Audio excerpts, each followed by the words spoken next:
Hola todos, j'espère que vous allez bien pour commencer, j'espère que vous avez passé d'excellentes vacances.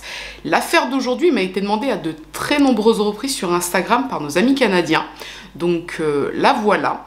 Et je vous avoue que dans ce genre d'histoire, on se demande ce qu'il aurait fallu faire de plus pour éviter ce qu'il s'est passé. Mais avant de commencer, sachez que mes émissions sont dorénavant disponibles sous format podcast sur tout un tas de plateformes.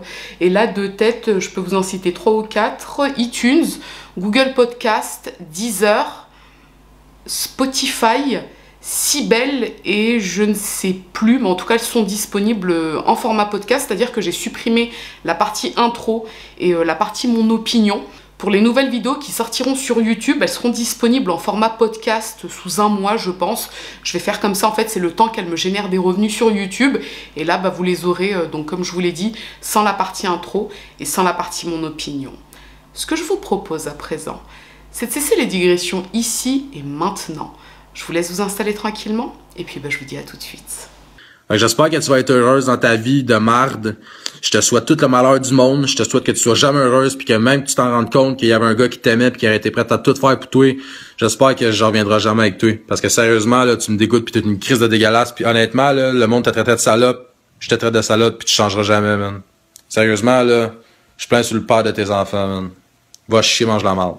L'histoire se déroule en 2017 au Canada, plus précisément à Mont-Saint-Hilaire, une ville de 19 000 habitants située dans la province du Québec.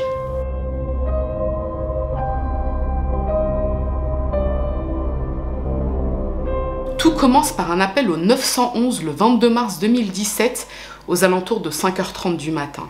Daphné Huard-Boudreau, une jeune femme âgée de 18 ans, demande l'aide des secours puisque son ex-compagnon, Anthony Pratlops, est devant son travail, une station-service.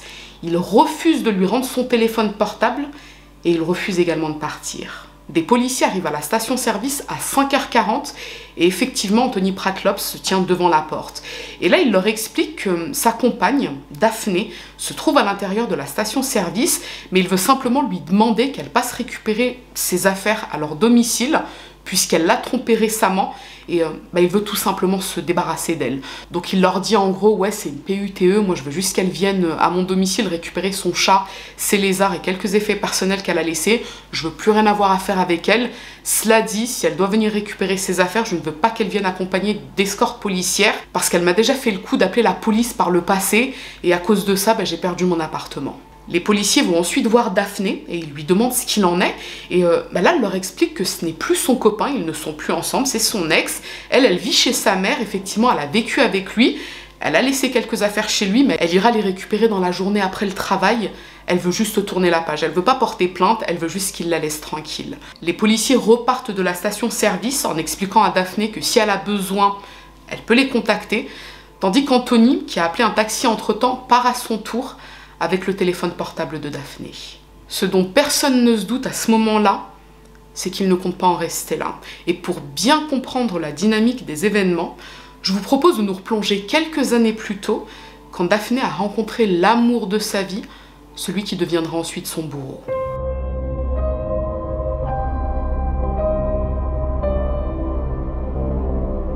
En février 2015, Daphné est âgée de 16 ans, et elle fait la rencontre d'Anthony Pratlops dans le restaurant dans lequel elle travaille à Mont-Saint-Hilaire. Il a 20 ans, il est beau garçon et surtout, ils s'entendent à merveille. Le couple devient inséparable. Daphné ne jure que par Anthony et lui ne jure que par elle. Daphné, c'est une jeune fille que ses proches décrivent comme toujours prête à aider les autres. Elle est profondément gentille et sait faire preuve de souplesse. La relation avec Anthony est assez compliqué, on va dire ça comme ça. Le couple se dispute constamment puisque Anthony fait des crises, la jeune femme doit faire preuve de souplesse, elle arrondit les angles, mais elle finit tout de même par le quitter 1 an après leur rencontre. À ce moment-là, elle vivait partiellement avec Anthony, mais elle est obligée de faire appel à ses parents et aux forces de l'ordre pour l'aider à venir récupérer ses affaires qui sont restées chez Anthony. Mais peu après cette première rupture, elle se remet avec Anthony aux grandes dames de ses parents, Eric et Mélanie. En décembre 2016, après 2 ans de relation, Daphné et Anthony s'installent ensemble dans un appartement à Mont-Saint-Hilaire. Daphné vient tout juste de fêter ses 18 ans, ses parents ne s'y opposent pas, et quoi qu'il en soit, elle sait que si vraiment ça se passe mal, elle pourra retourner vivre chez sa mère puisque ses parents sont divorcés. Et c'est malheureusement ce qu'il se passe. La cohabitation tourne très rapidement au cauchemar pour la jeune femme. Le couple se dispute très souvent pour des broutilles, à tel point que Daphné quitte une nouvelle fois Anthony en mars 2017, soit 4 mois seulement après leur emménagement. Et elle retourne s'installer chez sa mère et sa petite sœur Léonie. D'après l'entourage de la jeune femme, Anthony était très difficile à vivre et à gérer. Les disputes partaient très souvent à cause de son tempérament et de ses crises. Jusque-là, Daphné avait patienté puisqu'elle était très amoureuse d'Anthony et surtout parce qu'elle connaissait le parcours de vie de son compagnon. Enfant, il avait été retiré de chez ses parents parce qu'on ne s'occupait pas de lui. Il avait ensuite été baladé de famille d'accueil en famille d'accueil avant d'être définitivement placé dans une famille à l'âge de 1 an. Mais petit déjà, il présentait des troubles émotionnels assez sévères. Il avait des difficultés à s'attacher par exemple. Mais au fil des années, il a pu surmonter certaines de ses carences. Il s'est entouré d'amis, il sortait, il voyageait, il avait des petites copines. Cela dit, certaines de ses carences étaient quand même assez prononcées puisque quelques années avant qu'il ne se mette en couple avec Daphné, il fréquentait une jeune femme et un jour il a tenté de se suicider devant sa compagne en s'allongeant sur les rails d'un train. Donc effectivement, il avait cette tendance à l'autodestruction, mais il avait aussi beaucoup de difficultés à parler de ses émotions et surtout à les gérer. Donc quand Daphné quitte Anthony en mars 2017, il n'accepte pas la rupture. Vous connaissez un peu le processus du deuil, hein. C'est grosso modo la même chose. Tout d'abord, on a le choc, forcément. Puis il y a le déni. On ne veut pas croire que l'autre nous quitte. C'est pas vraisemblable. On est fait l'un pour l'autre. On va forcément se remettre ensemble. Puis arrive la phase de la colère qui s'accompagne de marchandage. On tente de manipuler ou de raisonner l'autre pour qu'il revienne. Dans un processus de deuil normal, on a ensuite la tristesse, puis la résignation et enfin l'acceptation de la rupture. L'autre ne reviendra pas et il faut à présent tourner la page. En tout cas, c'est le processus normal lors d'une rupture. Lorsque Daphné retourne chez sa mère après la séparation, elle subit du harcèlement téléphonique de la part d'Anthony, au point qu'elle éteint complètement son téléphone pour être en paix. Mais elle ne peut rien faire de plus si ce n'est attendre qu'il accepte la séparation et qu'il passe à son tour à autre chose. Elle ne se doute pas un seul instant qu'elle est sur le point d'être traquée nuit et jour.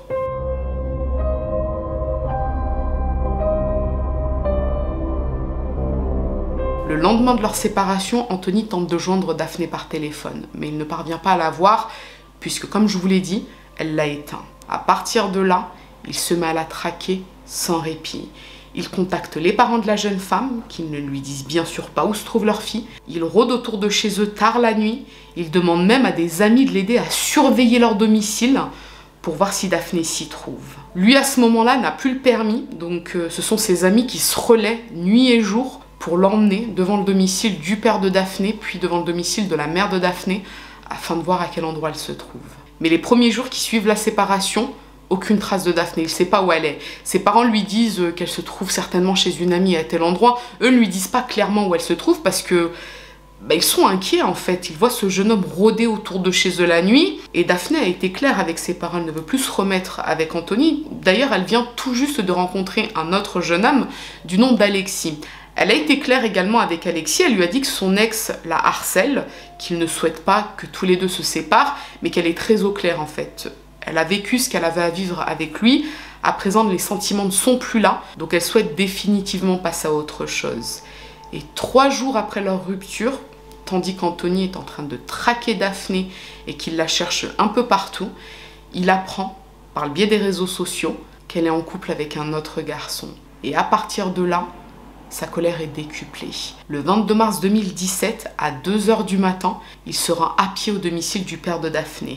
Il sait qu'elle s'y trouve et quand il arrive, effectivement, il voit la voiture de Daphné devant la maison. Il s'introduit à l'intérieur du véhicule et il attend patiemment qu'elle sorte de chez son père pour se rendre au travail, puisqu'elle commence très tôt.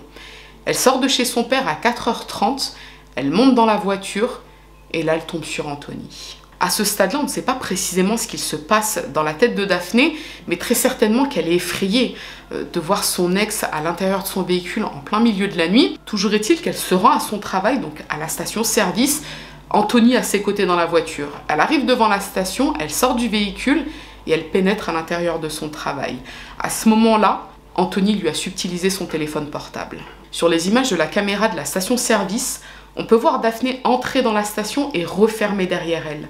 Pendant ce temps, Anthony, qui est toujours dans la voiture, envoie des textos à Alexis, le nouveau copain de Daphné, puis il l'appelle et là il l'insulte, il dénigre également Daphné, il dit d'elle que c'est une gourgandine et Alexis tente de parler avec lui pour calmer les choses, mais ça ne marche absolument pas. Anthony raccroche, il retourne à la station-service et à ce moment-là, Daphné est obligée d'ouvrir la porte puisque l'une de ses collègues arrive pour rentrer également dans la station-service, mais elle referme la porte sur Anthony, donc il n'a pas la possibilité de rentrer à l'intérieur. Et c'est à ce moment-là que sa collègue lui dit « Écoute, tu devrais appeler la police parce que c'est quand même très bizarre ce qu'il fait, c'est quand même assez inquiétant. » Donc de là, Daphné appelle le 911. Comme je vous l'ai dit en début de vidéo, des policiers se rendent à la station-service.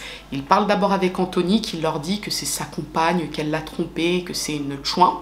Puis ils parlent avec Daphné qui leur dit que ce n'est plus son copain, que c'est son ex et qu'elle veut simplement qu'il lui fiche la paix. Elle leur explique qu'elle passera après le travail pour récupérer ses affaires et tirer un trait définitif sur cette histoire, mais elle ajoute qu'elle ne veut pas porter plainte contre lui pour ne pas lui faire de tort. La collègue de Daphné qui se trouvait sur place ce jour-là expliquera plus tard que Daphné était terrifiée et qu'elle se sentait désarmée parce qu'elle ne savait pas ce qu'elle pouvait faire de plus.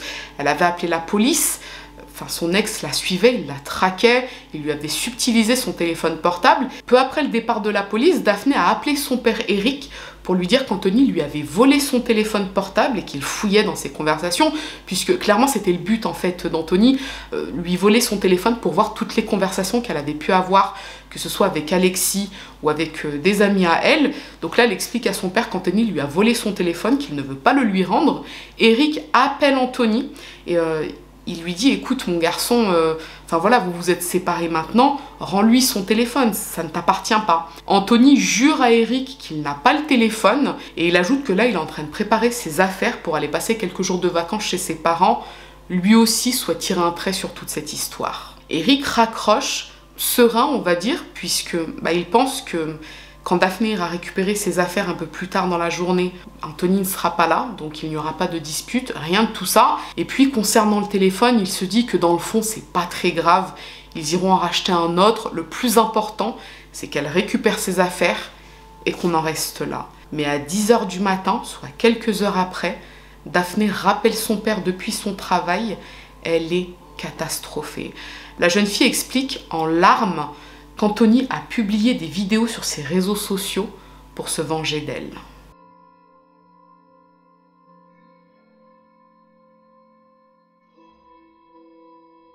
Salut. Aujourd'hui, c'est pas une vidéo qui va être vraiment le fun à entendre, mais je m'en crisse, honnêtement. J'ai sorti avec une fille pendant 2 ans jusqu'à aujourd'hui, parce que j'ai appris aujourd'hui par les autres personnes que je me suis fait laisser et tromper aussi, tu sais, juste pour bien finir. Ok, on remonte à là, 1 an et demi. J'ai fait une vidéo par rapport au trompage, comme quoi je me sentais dégueulasse, je me sentais cave, que c'était pas bon, puis j'espère que cette vidéo-là allait aider des gens à se remettre sur place puis sur pied, tu sais. Ça a quand même bien été. J'ai été félicité, mais je devais pas être félicité pareil. Ma blonde m'a pardonné avec le temps, sauf que il y a une différence entre pardonner puis oublier. Elle l'a jamais oublié. Fait qu'elle, elle a refoulé probablement avec les mois et les années. Elle a refoulé, puis pour que ça me pète d'en face, il y a à peu près 2 semaines, qu'elle me dise comme raison, ben là, faut que je parte parce que je sais plus qu'est-ce que je veux. Mais dans le fond, t'avais la bonne manie de me cacher des affaires sans que je le sache parce que j'ai tellement fait confiance en malade que t'aurais pu me cacher n'importe quoi, je l'aurais jamais su. Fait que de là qu'il faut pas faire confiance à 100% à quelqu'un parce que tu peux être déçu en crise puis manger un esti de volée dans la face. Fait que dans le fond, c'est ça. Elle est revenue de voyage, puis depuis ce temps-là, ça fait à peu près 3 semaines, 1 mois, ça a commencé à aller borderline. Je la trouvais distante, je la trouvais froide, tu sais, plus d'intérêt vraiment, je t'aime, moi, tout, tu sais, c'est pas, moi aussi, mon amour, les câlins, même les photos, genre, puis tu ces photos, pis des affaires de même. Puis tu veux pas, tu commences à te poser des questions, tu sais. Fait que là, jusqu'à avant hier, même pas, jeudi passé, dans le fond, ça a été la dernière nuit que j'ai couché avec, je parle pas zag-zag, mais couché avec dans le même lit, chez nous, à mon appartement. Puis le lendemain matin, vers midi, elle me dit, je pars chez mon père pendant 1 semaine. What the fuck? Right? OK, what the fuck? OK. J'ai dit, ben, ok, c'est bon. Puis, vendredi, la journée d'après, pour me faire laisser à moitié par téléphone, pour me faire dire que elle avait l'impression d'avoir été mise sur ma route pour me remettre sur le droit chemin. J'ai dit, t'as jamais pensé qu'il y a quelqu'un qui t'a mis sur ma route pour essayer qu'on soit heureux, tu sais, ensemble, puis qu'on fasse un bout de chemin? Elle n'a pas répondu. Cette nuit-là, j'avais demandé, en plus, vendredi, j'avais demandé, tu peux-tu passer à la maison coucher, tu sais, j'aimerais ça, au moins te voir une dernière fois, tu sais, être collé avec toi une dernière fois, tu sais, parce que je l'aime, Calice. Ça a l'air à ça. Quand t'aimes quelqu'un, tu passes pour un esti de cave quand elle s'en calisse, mais c'est pas grave. Ça fait partie de la nouvelle sorte de vie, ça a l'air, les années 2000. Fait que là, elle me dit non. Elle m'appelle à 4 heures du matin, man, pour me dire, je peux-tu venir à la maison, j'ai pas mes clés. Je suis comme, ben, ok. Fait que là, finalement, elle s'est laissée coller, mais dans le fond, elle m'avait probablement déjà trompé, puis des affaires de même. Mais regarde, c'est pas grave. Moi, j'ai espéré, j'ai été fucking content. Puis le lendemain matin, j'ai dit, si tu y penses 5 secondes, tu penses que notre couple est récupérable? Parce qu'elle m'avait dit comme raison que peu importe ce que, tu sais, c'était sauvable, mais il fallait qu'on reparte à zéro, tu sais. Fait que là, j'ai dit, bon, j'ai un peu d'espoir, sauf que madame m'a laissé l'espoir. Elle m'a laissé pagayer pendant samedi, dimanche, lundi, mardi, puis aujourd'hui on est mercredi. J'ai eu une nouvelle peut-être 3 fois en 5 jours, tu sais, c'est vraiment super cool de sa part quand elle m'avait dit à la base que je pouvais la texter quand je voulais, puis finalement je la textais puis ça faisait pas son affaire, madame était en crise. Ben non, madame était probablement avec d'autres gars, parce que oui, il y a une soirée que je t'ai cherché parce que je m'en faisais pour toi, tu sais, parce que je t'aime, je m'en fais pour les gens que j'aime, puis surtout ma blonde que j'aimais, parce qu'à ce temps je me calisse ben tout ma grosse crise de charrue de marde. Fait que là, c'est ça. Son père m'a dit genre qu'elle était partie à Granby. Puis finalement, j'ai appris qu'elle était partie à Saint-Césaire chez un gars. Zig, zig, zig, tagada, comme ça. Fait que j'ai été assez déçu quand j'ai vu ça hier puis à matin dans les conversations. J'ai trouvé ça crissement ordinaire, puis j'ai même lu des conversations comme que tu baises bien, des affaires de même. C'est assez froid, ça donne assez froid pareil dans le dos. Oui, j'ai pas toujours été honnête dans la vie d'un premier temps, mais je peux te garantir, rester la main droite dans les airs que depuis 1 an et demi, depuis que j'ai fait cette vidéo-là, j'ai jamais fait une crise de niaiserie, man, sérieusement, à ton insu, parce que tu m'as appris l'amour, tu m'as appris comment aimer une personne, tu m'as appris l'entraide amoureuse, tu m'as appris à aimer comme quelqu'un de normal, sans faire de niaiserie, sans passer à aller voir ailleurs, sans laisser de fourrer l'autre bitch, puis être là quand quelqu'un va pas. Tu comprends? Tu m'as appris ça, puis tu m'as carrément enlevé ça. Sérieusement, genre oui, vous dites que les gars c'est des trous de cul, mais les filles, vous êtes pas mieux, man, à certains moments, man. Sérieusement, là, je trouve ça ordinaire en crise, man. J'ai dit, moi, j'étais prêt à tout faire pour toi, man. Crisser mon rêve, esti de faire l'argent dans les mines, des affaires de même, juste pour aller avec toi, man, faire l'aide humanitaire, man, dans certains pays qui en ont besoin, là. Imagine, esti, c'est quoi le sacrifice, là. Fait que, tu sais, j'étais prêt à faire ça, là, pour toi. J'étais prêt à faire n'importe quoi pour toi. J'étais prêt à tout faire, esti. Même si c'est facile à le dire, moi, je l'aurais fait pareil. Puis juste ça, là, le fait de mettre sa carrière de côté pour aller voyager avec la femme qui aime, là, ça en dit long sur un couple, man. Sauf que tu t'en es calissé. T'as préféré me jouer dans le dos pour probablement juste te revenger de ce que j'ai fait 5 fois moins pire que toi. Mais t'as décidé de le faire en championne, puis sérieusement, je suis plus que dégoûté. Je le trouve dégueulasse d'avoir fait ça. De m'avoir fait ça surtout après 2 ans de couple, quand on venait d'avoir un appartement ensemble pis tout. On s'est battu pour avoir un appartement, on s'est battu pour revivre ensemble, on s'est battu pour rester ensemble. Puis toi, première occasion, c'est facile. Tu prends l'occasion facile. J'ai besoin d'un break. Je décolle chez ma mère, j'ai un char, je vais voir qui je veux, je fais qui je veux, je parle à qui je veux, j'embrasse qui je veux, quand ça me tente. Fait que sérieusement, je trouve ça crissement plate. Fait que j'espère que tu vas être heureuse dans ta vie de marde. Je te souhaite tout le malheur du monde. Je te souhaite que tu sois jamais heureuse, puis que même que tu t'en rendes compte qu'il y avait un gars qui t'aimait puis qui aurait été prêt à tout faire pour toi. J'espère que je reviendrai jamais avec toi. Parce que sérieusement, là, tu me dégoûtes puis t'es une crise de dégueulasse. Puis honnêtement, là, le monde t'a traité de salope. Je te traite de salope puis tu changeras jamais, man. Sérieusement, là, je plains sur le père de tes enfants, man. Va chier, mange la marde. Puis le pire là-dedans, c'est que je vais faire un part 2 à la vidéo. Elle savait qu'est-ce qu'elle faisait. Elle était complètement consciente. Tu sais, moi, je connais... Tu sais, oui, j'ai, à cause de mes erreurs que j'ai faites avec elle, le fait d'avoir parlé à une autre fille pis ces affaires-là, tu sais, je peux comprendre que ça allait décalcer, ça allait choquer, mais tu sais, à la limite, aller faire ça pis d'être consciente, genre, pis d'embarquer tout de suite avec quelqu'un, à la limite, ça fait combien de temps que tu m'aimes plus, pis tu penses que je vais te je vais me fâcher, genre, parce que je suis un gars qui est colérique, ça veut rien dire. J'ai eu mes passes, esti, genre, de où est-ce que je me fâchais, puis des affaires de même, mais j'ai tellement travaillé sur moi, puis sur mon contrôle, que je comprends même pas, esti, pourquoi t'as juste hésité. Tu voulais juste me faire de la peine, puis probablement me voir souffrir. Je trouve ça crissement en plate de ta part, parce que, tu sais, comme j'ai dit à tout le monde, j'ai été obligé d'hacker son Facebook puis sa ligne téléphonique pour finalement découvrir des textes qui datent de mercredi, quand elle était même pas encore partie chez nous, là. Elle a dormi mercredi soir à la nuit de mercredi à jeudi chez nous. Puis c'est mercredi dans le fond, mercredi ça a été la dernière nuit que j'étais avec, puis elle parlait déjà à des gars, elle parlait déjà aux 2 autres gars. Même si elle va parler à n'importe qui, j'ai les preuves, man.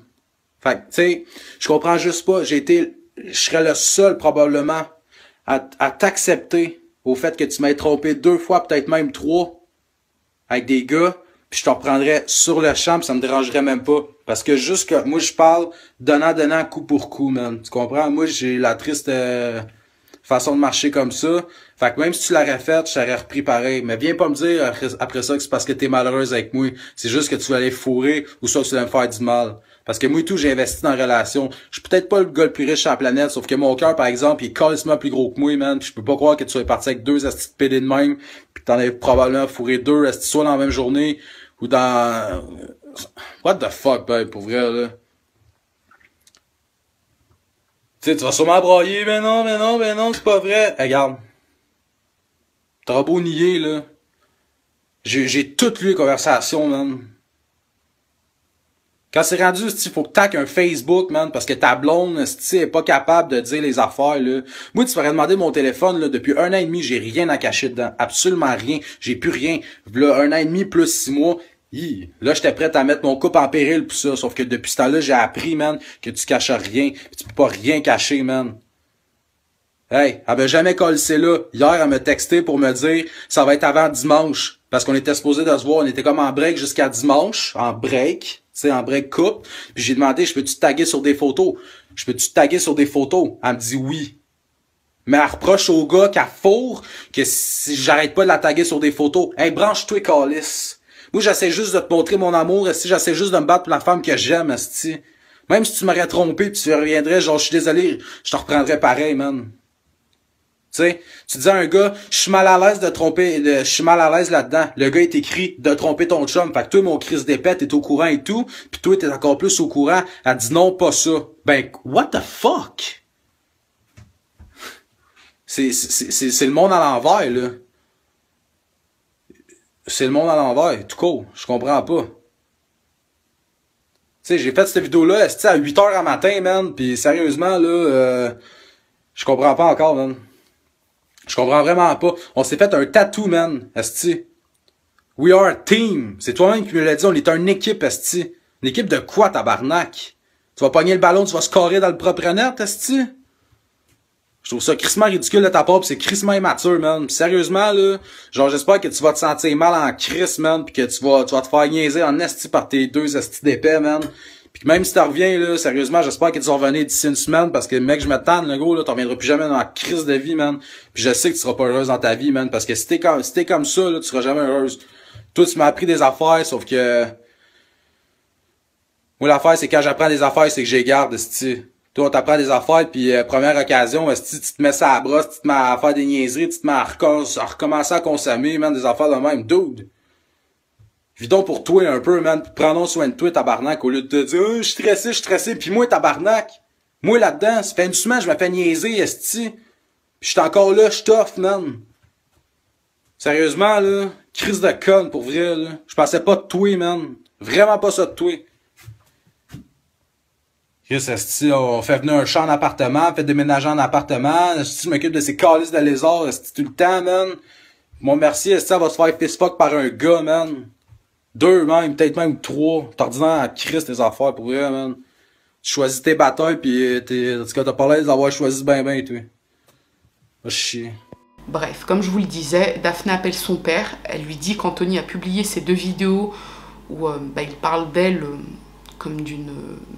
personne abominable, qui a fait des choses abominables, et il essaie de ternir sa réputation. Là, son père lui dit, écoute, c'est pas très grave, t'inquiète pas, c'est que des vidéos, le plus important, à partir d'aujourd'hui, c'est que tu passes à autre chose. vers 11 h du matin, Anthony rappelle Alexis, le petit copain de Daphné, et il lui dit que lui est parti de l'appartement et que Daphné peut venir récupérer ses affaires sans aucun problème. Mais peu après, il le rappelle une nouvelle fois pour lui dire qu'il ne reverra plus jamais Daphné. Vers midi, Daphné sort de son travail et elle se rend au commissariat de Richelieu-Saint-Laurent. Là, elle y explique toute la situation. Elle est reçue par une policière, Brigitte Legaré. Et elle lui dit tout ce qu'il s'est passé au préalable. Elle lui dit que Anthony lui a volé son téléphone portable, qu'il la harcèle, qu'il la traque. Elle lui explique qu'elle elle souhaite simplement aller récupérer ses affaires au domicile de son ex-compagnon, mais qu'elle ne veut pas porter plainte pour ne pas lui causer de tort. Là, la policière lui propose de l'accompagner pour récupérer ses affaires, mais Daphné lui dit que c'est pas nécessaire. Elle sort du commissariat et elle appelle sa belle-mère, à qui elle explique la situation. Ce qu'il s'est passé, c'est qu'entre-temps, Daphné a constaté sur son profil Facebook que son téléphone portable, qui est donc relié à Facebook, se trouve dans l'appartement de son ex. Donc à ce moment-là, en fait, elle sait que son ex a menti, il n'est pas parti voir ses parents, il est toujours dans l'appartement de Mont-Saint-Hilaire. Donc là, elle se dit, c'est bon, franchement, ras-le-bol, je vais aller récupérer mes affaires et puis on passe à autre chose. Donc elle sort du commissariat en direction de l'appartement d'Anthony et quelques minutes plus tard, la policière Brigitte Legaré sort à son tour pour l'accompagner à l'appartement. Mais à ce moment-là, Daphné a quelques minutes d'avance. Brigitte Legaré arrive devant l'immeuble, elle frappe à la porte de l'appartement, pas de réponse. Elle retourne à sa voiture pour confirmer l'adresse avec le poste de police, donc on lui dit que c'est bien la bonne adresse. Et au moment où elle se dirige une nouvelle fois devant l'immeuble, elle voit Anthony Pratlops monter les escaliers extérieurs de l'immeuble, les mains recouvertes de sang. Elle lui met les menottes, elle entre à son tour dans l'appartement, et en y pénétrant, elle tombe sur le corps de Daphné, et qui est lui aussi recouvert de sang. Quelques minutes après, une ambulance et du renfort arrivent sur place, ainsi que la belle-mère de Daphné, Claudine. Mais il n'y a plus rien à faire, Daphné est morte, elle a été poignardée à 15 reprises et égorgée. Anthony Pratlops, qui est toujours sur place, menotté, est mis en examen pour le meurtre de Daphné Huard-Boudreau.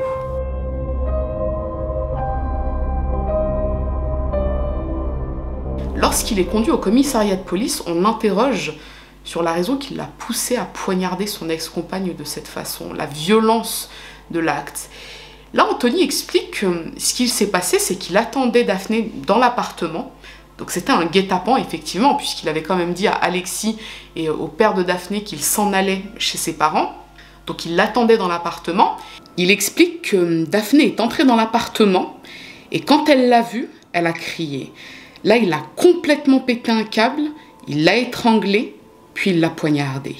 Il ajoute que, dans le fond, si Daphné était entrée dans l'appartement avec la policière, il ne l'aurait certainement jamais poignardée. D'après lui, si Daphné est morte, c'est de la faute de la policière, évidemment. Et ce n'est pas le seul à le penser. À la suite du meurtre de Daphné, beaucoup de personnes se sont demandé pour quelles raisons elle n'avait pas été mieux prise en charge lors de son appel au 911 le matin du meurtre. Donc quand elle se trouvait à la station-service, beaucoup ont demandé pour quelles raisons Anthony a pu repartir de la station alors que la situation semblait quand même assez troublante. Un ex-compagnon qui suit une jeune femme à 5 h du matin jusque son lieu de travail au milieu de la nuit, c'est quand même pas anodin. D'autant qu'Anthony Pratlops était apparemment déjà connu des services de police, même si à ce moment-là, à la station-service, il ne s'est pas montré violent physiquement. Toutefois, il a quand même été violent verbalement, puisque devant les policiers, il a insulté son ex-compagne. Et ce qu'il est utile de préciser, c'est qu'il y avait également le harcèlement par texto, par appel, que ce soit à Daphné, à son père, à sa mère, à ses amis. Le problème, c'est qu'à ce moment-là, les policiers n'étaient pas au courant de tout ça, mais quelque part, c'est précisément ce qu'on leur reproche, puisque on se dit que s'ils avaient cherché à en savoir davantage, ils auraient su tout ça.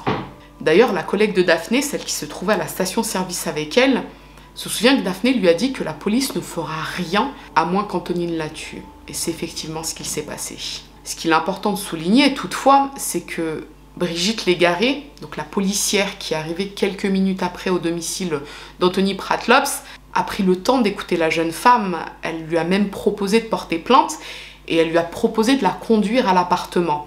Chose que Daphné, à ce moment-là, avait refusée puisque elle-même ne se doutait pas un seul instant qu'elle se ferait tuer, qu'elle se ferait poignarder par son ex-compagnon. Ce qu'on lui reproche, clairement, c'est de ne pas avoir été assez réactive. Si elle l'avait été, Daphné serait sans doute toujours en vie, d'après eux. Et tandis que les obsèques de Daphné Huard-Boudreau se tiennent le 2 avril 2017, la policière et son supérieur sont entendus par le commissaire à la déontologie afin de savoir s'il y a eu défaillance de leur part. Tous les agents de police qui sont intervenus le 22 mars sont blanchis. Le rapport indique qu'ils ont fait ce qu'ils devaient faire. Les premiers ont invité la victime à se rendre au commissariat afin de porter plainte et la seconde s'est offerte pour accompagner Daphné afin de récupérer ses affaires dans l'appartement. D'ailleurs, la policière a déclaré lors de cette enquête qu'elle avait demandé à Daphné de ne surtout pas entrer dans l'appartement avant son arrivée. Les semaines, les mois et les années passent et finalement, la date de procès est communiquée. Il se tiendra en juin 2019 aux assises de Saint-Hyacinthe. Mais quelques jours avant le début du procès, le ministère public et les avocats de la défense se mettent d'accord pour un plaidé coupable pour meurtre sans préméditation. Anthony Pratlops est condamné à la réclusion criminelle à perpétuité, assortie d'une peine de sûreté de 18 ans. Il pourra donc prétendre à la liberté conditionnelle dès 2035. Et ça a particulièrement choqué la famille de Daphné, d'autant que, effectivement, avec tous les éléments en notre possession, on peut clairement dire qu'il y a eu préméditation. Le ministère public a fait savoir que cet accord avait été accepté afin d'éviter un long procès qui aurait pu faire du mal à la famille de la victime. Mais le problème, c'est que la famille de Daphné, justement, voulait ce procès, elle voulait pouvoir témoigner. Donc on peut en déduire que l'intérêt était plutôt pécuniaire. Anthony Pratlops, qui depuis a fait savoir par le biais de son avocat qu'il regrette son geste et qu'il demande pardon à la famille de Daphné, passera donc au minimum 18 années derrière les barreaux pour le meurtre de son ex-compagne, Daphné Huard-Boudreau, survenu une matinée de mars 2017. J'ai même entendu un commentaire de dire ben c'est peut-être la meilleure chose qui est arrivée à ta fille parce que sinon elle s'aurait fait harceler toute sa vie. C'est grave là aussi d'entendre ça. J'en connais tellement de cas comme ça que c'est pas mal toute la même chose qui s'est passée. Tu sais, la police. Je pense qu'ils ont besoin d'effectifs, ils ont besoin d'aide, les policiers, parce que justement, c'est pas, ils sont pas psychologues, ils sont pas médecins, ils sont policiers. Là. Ben, je veux que les choses changent, ça c'est sûr. J'ai vécu l'innommable, mais je veux pas que les autres aillent à vivre, en tout cas le moins possible. Si je suis capable d'éviter un drame, ça m'est déjà arrivé même de recevoir des messages surtout de femmes, parce qu'on sait que les femmes sont plus victimes, souvent. Puis, qui m'ont déjà dit, bon, mais on t'a écouté, puis j'ai décidé de laisser mon conjoint. Pour moi, si j'aurais pas parlé, si j'aurais resté chez moi, puis j'aurais rien dit, ben, qu'est-ce qui serait arrivé à cette personne-là, on ne sait pas, là. On dirait qu'il n'y a jamais personne qui se lève, puis qui dit, regarde, faut changer certaines lois, ou on n'est pas écouté, ou on se tanne, mais moi, je me tannerais pas, là. Ben moi, la veille du procès, on a convoqué moi puis la mère de Daphné au palais de justice pour rencontrer les procureurs de la couronne. Puis ils nous ont dit qu'il y avait une entente entre la défense et la couronne.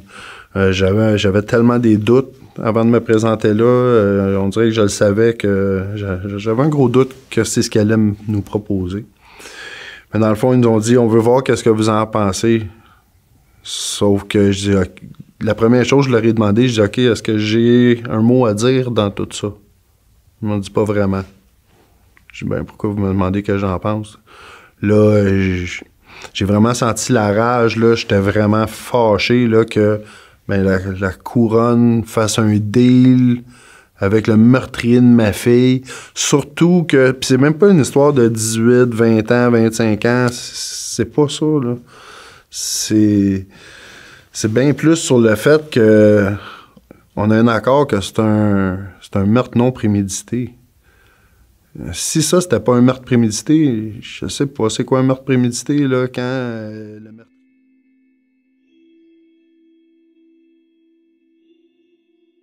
Bon, et bien, si vous en êtes arrivé à cette partie, j'en suis ravie, comme je vous le dis à chaque fois. Alors, avant toute chose, pour le sondage, vous êtes plusieurs milliers à y avoir répondu et tout un tas de personnes ont également parler un peu de leur expérience sous le sondage. Et d'après les chiffres, la majorité d'entre vous avaient déjà été impliqués dans une relation toxique, ce qui est quand même assez énorme. Je vous mettrai en fin de vidéo ou en espace commentaire les numéros d'urgence à appeler, les sites également sur lesquels vous pouvez vous renseigner. Et franchement, je vous encourage à demander de l'aide à des personnes spécialisées quand vous faites face à des difficultés dans votre vie de couple. Si vraiment la relation est trop toxique, mais autant pour l'un que pour l'autre, voyez peut-être des thérapeutes ou ce genre de choses qui vous aideront à vous détacher et chacun à prendre votre route de votre côté. Par contre, s'il est question de violence, d'abus physiques, verbaux, etc., ne vous renfermez surtout pas, n'hésitez pas à demander de l'aide, il n'y a aucune honte à demander de l'aide quand on en a besoin. Maintenant, concernant l'affaire, je vous avoue que j'étais dégoûtée parce que plus l'affaire avançait, plus je me disais que mais qu'est-ce qu'elle aurait pu faire en fait pour se sortir de tout ça? Après, certains ont pointé du doigt le fait qu'elle l'a trompé ou le fait que quand elle l'a quitté, c'était pas très clair avec un autre gars. Je le conçois que c'est pas bien de tromper les gens, on ne trompe pas les gens. Malheureusement, ça existera, quoi qu'on dise, quoi qu'on veuille, ça existera toute notre vie, hein. Ça a toujours existé, ça existera toujours, mais on ne tue pas quelqu'un pour ça en fait. C'est pas possible. Vous vous doutez bien que si demain on se met à tuer quiconque nous quitte ou quiconque nous trompe, mais en fait il restera plus grand monde sur la planète Terre, j'ai envie de dire. Après oui, je peux comprendre, la souffrance elle est là, je l'entends, mais purée, franchement, aller tuer pour ça, quoi, ça me dépasse. Franchement, ça me dépasse parce que ça veut dire que on considère que soi-même que notre vie n'a aucune valeur. Genre en gros, je considère tellement que ma vie n'a pas de valeur que je vais tuer, qu'ensuite je vais finir derrière les barreaux. Quelle est ma valeur dans tout ça en fait? Est-ce que je considère pas que moi-même je peux faire des choses dans la vie, accomplir des choses dans la vie? Non, en fait, je décide que si tu me quittes, ma vie n'a plus aucun sens, ma vie n'a plus aucune valeur. Bah franchement, il faut aller consulter à ce compte-là, hein, parce que non, notre vie a de la valeur en fait, solo ou duo ou tout ce que vous voulez, notre vie elle a de la valeur. Et le dernier point que je voudrais aborder avant de finir cette vidéo, ça concerne la policière Brigitte Légaré. Franchement, je vois pas trop en fait ce qu'on a lui reproché à cette pauvre dame. Elle a reçu Daphné, elle a parlé avec elle, elle lui a proposé de porter plainte. Elle lui a ensuite proposé de l'accompagner à l'appartement. Finalement, Daphné est partie, elle l'a rejoint en voiture. Elle lui avait précisé de ne pas rentrer dans l'appartement sans elle. Bah, cette dame en fait a fait son boulot et je trouve pas ça juste qu'elle soit ciblée et en fait, je trouve pas ça juste que dorénavant sa vie soit rattachée à l'acte criminel d'un individu qui lui-même n'a pas voulu assumer sa responsabilité, parce qu'il a quand même dit que c'est de la faute de la policière, hein. Franchement, non mais c'est de la faute de la policière si j'ai poignardé ma meuf parce qu'elle n'était pas dans l'appartement. Mais non, en fait, c'est quoi la prochaine étape? C'est de la faute du vendeur de couteaux, parce que si j'avais pas pu acheter un couteau, je l'aurais pas poignardé. Non, assume tes responsabilités, c'est toi qui l'as fait, c'est à toi de payer. Donc je sais pas, j'aime pas trop en fait qu'on fasse porter des responsabilités à des gens qui n'ont rien à voir avec la choucroute. Après, pour les policiers qui sont intervenus le matin, bah à la limite ça pourrait se discuter. Après moi je sais pas, je suis pas canadienne, j'ai pas suivi cette affaire au Canada en étant canadienne, donc je comprends pas comment les choses sont appréhendées chez vous, amis canadiens. Mais là encore, je me dis, oui, peut-être qu'il aurait mieux valu embarquer Anthony Pratlops au poste de police. Mais d'un autre côté, en fait, moi, ce que je comprends à travers cette histoire, c'est que de toute façon, Anthony Pratlops avait prévu, c'était prémédité, il avait donc prévu de la tuer. Donc même si la police l'avait embarqué, peut-être que ça aurait reculé le meurtre. Mais en soi, en fait, c'est ça qui me fait beaucoup de peine dans cette affaire, c'est que je me dis, en soi, qu'est-ce qui aurait pu être fait pour éviter que Daphné ne soit assassinée? Je sais pas. Enfin bref, ce que je vous propose à présent, c'est que si cette affaire vous a intéressé à défaut de vous avoir plu, n'hésitez pas à me mettre un petit j'aime sous la vidéo, mais surtout, n'hésitez pas à vous abonner, c'est encore mieux. Je vous dis à très bientôt.